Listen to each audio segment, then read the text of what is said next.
سلام الله عليكم ورحمة الله تعالى وبركاته داواداyaal ku soo dhawaada barnaamijkeennii ciyaaraha oo aan ku qaada dhigi doono qodobo aad u xiiso badan waxaana ka qayb noqon doona Real Madrid oo waqti xaadirka kan u calaamaysatay Roberto Firmino inuu yahay badalka ugu haboon ee Karim Mustafa Benzema kooxda Manchester United oo waqti xaadirka kan bartilmaameed weyn ka dhigatay laacibka weerarka ugu ciyaara kooxda Wolves ee Raul Jimenez kooxda Manchester City oo iyadana dalab ka gudbisay laacib difaaca ugu ciyaara Leicester City talow miyay aqbashay kooxda Leicester iyadana jawaab degdeg ah ayay ka soo bixisay Todibo oo ku sii jeeda kooxda AC Milan ka gadaal markii uu la qabsan waayay kooxda ku ciyaarta istaadiyaha Camp Nou kama marno in barnaamijkeena aan ku faaqidno wacdarihii ay ka dhigtay horyaalka La Liga Spain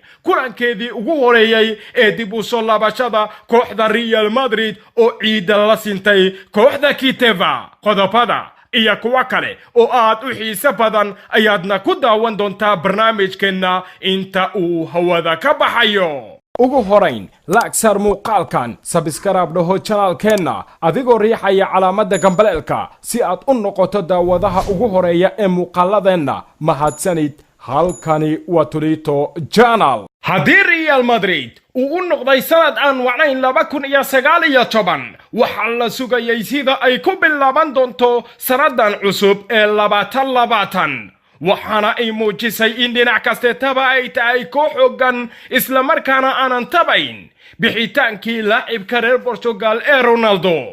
kooxdii uu ku soo shartagayna macallim Zinedine Zidane waxay ahayd mid dhinac kasteetaba carcar ah oo nasiinada ay ugu dartay oo maxaa yeelay sida ay u galeen kooxda Kiteva oo marti ay u ahaayeen ayaaba noqonaysayba hab kale oo la yaab iyo amaka ku salaysan Madridna waa soo laabatay sida cadaatay galabta tan oo maxaa yeelay wacad ayay fiiqdeen kooxda Kiteva bilowga goolka koobaadna wuxuu ahaa Panoni uu geeska ka soo saaray Ferland Mendy waxaase madax ku garaacay Rafael Varane ilaa iyo ugu dambeyntii goolkiisa uu ku shubay gool haye David Soraya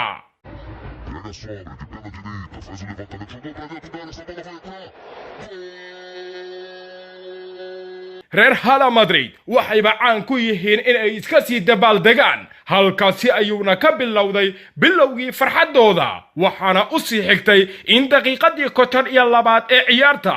Toni Kroos Panoni cajaa'ib leh uu geeska ka soo saaray madax uu ku dhirbaaxay Rafael Varane Panonigana waxa uu dul hogtay goolka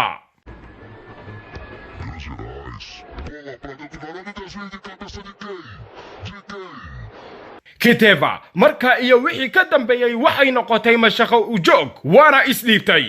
fursad kale ayayna u aragtay Real Madrid ilaa iyo ugu dambeyntii laacibka yar ee lagu magacaabo Federico Valverde Panoni qurux badan uu la xariiftamay ilaa iyo uu gaaray iridka goolka laakiin kuma darbin goolka ee waxa uu ku sharfay laacibka ka weyn ee Luka Modric kaasi oo isna ayar goolka ku shubay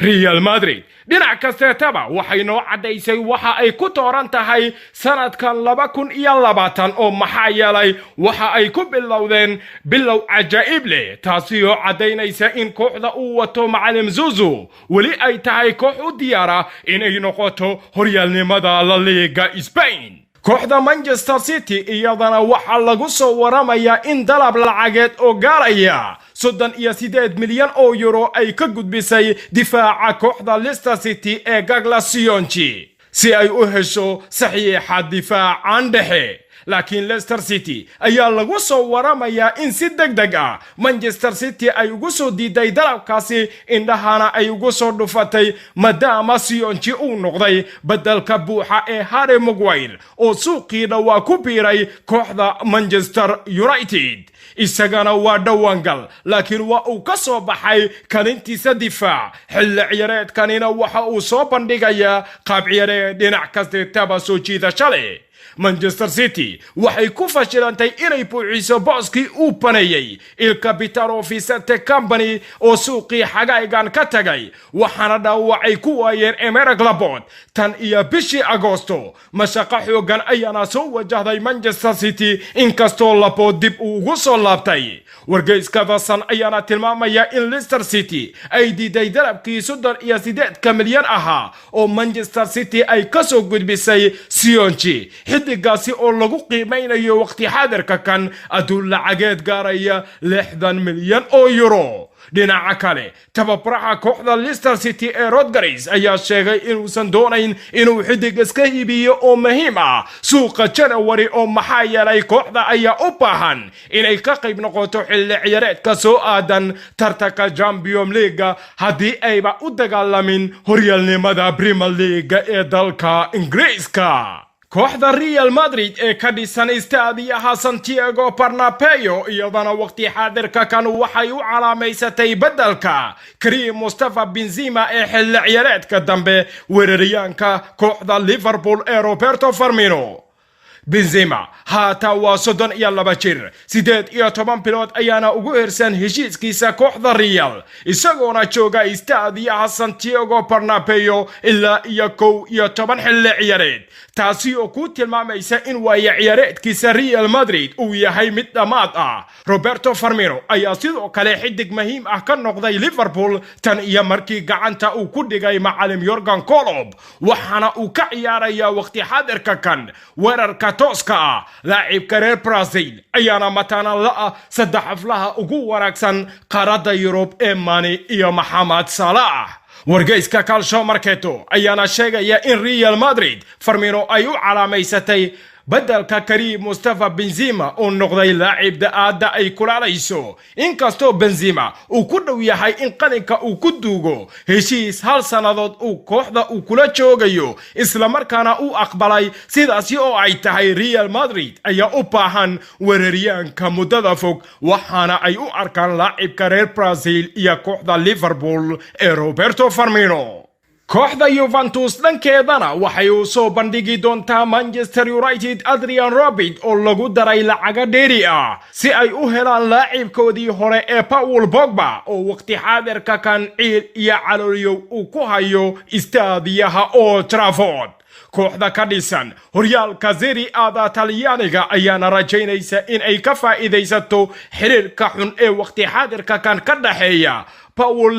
Pogba laacibkii mondiyaalka dunida kula guuleystay xulka qaranka Faransiiska iyo kooxda Manchester United waxaana ay rumaysan yihiin maamulka kooxda Pianganeri in ay ku qarash garayn karaan helitaankiisa adduun lacageed gaaraya 85 milyan oo euro oo lagu daray Adrian Rabiot oo maxaa yeelay waqti xaadirka kan Pogba qaab ciyaareedkiisa hoos u dhacaad u weyn ayaa ku yimid dhibaatooyin u joogna waa noqday oo ninka waa dhaawac u diris sababahaasi darteed ayayna beec jaban ugu heli kartaa kooxda Juventus inta uu furan yahay suuqa kala iibsiga ciyaartooyda wakiilada kooxda AC Milan waxa ay tageen magaalada Barcelona iyo gobolka Catalonia si ay u dhameystiraan heshiis amaah ah oo kooxda ka dhisan magaalada Milan ay ku doonayso difaaca Todibo sida ay qortay jariirada Ice ee ka soo baxda cariga Spain xidiga reer Faransa oo dhawaan 20 jirsaday ayaana awoodi waayay inuu la qabsado kooxda Barcelona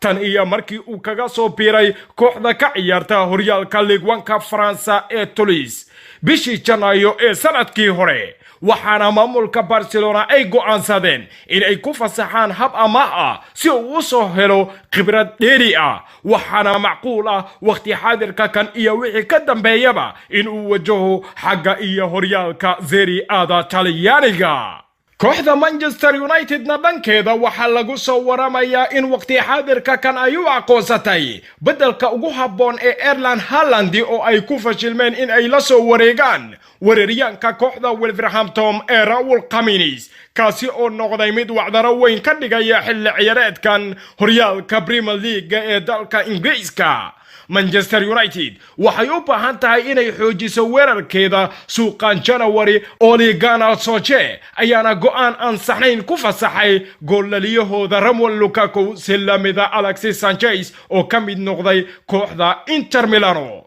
sida laga soo xigtay jariirada gool weeraryahankani kooxda Wolves ayaa u muuqda musharaxa ugu weyn ee suuqan ee aadi kara kooxda Manchester United marka la eego xagga weerarka. Raul Jimenez ayaana xilli ciyaareedkan wuxuu ku lug yeeshay ilaa iyo 17 gool xilli ciyaareedkan, taasi oo muujinaysa sida uu u yahay weeraryahan aanan dhicin. wararka ayaana sidoo kale waxay tilmaamayaan in kooxda Manchester United xulashada labaad uu u noqonayo laacibka reer Germany ee Timo Werner, laakiin waxaa ka horeeya Raul Jimenez oo cashir lama iloobaan ah u soo dhigay difaaca ugu qaalisan dunida iyo kooxda Manchester United ee Harry Maguire. guud ahaan barnaamijkani ciyaaraha uu idila socodsiinayay anigoo ah Maxamed Cabdirasaaq Tolman. saaxiibayaal wanaga inta aan ku kulmi doono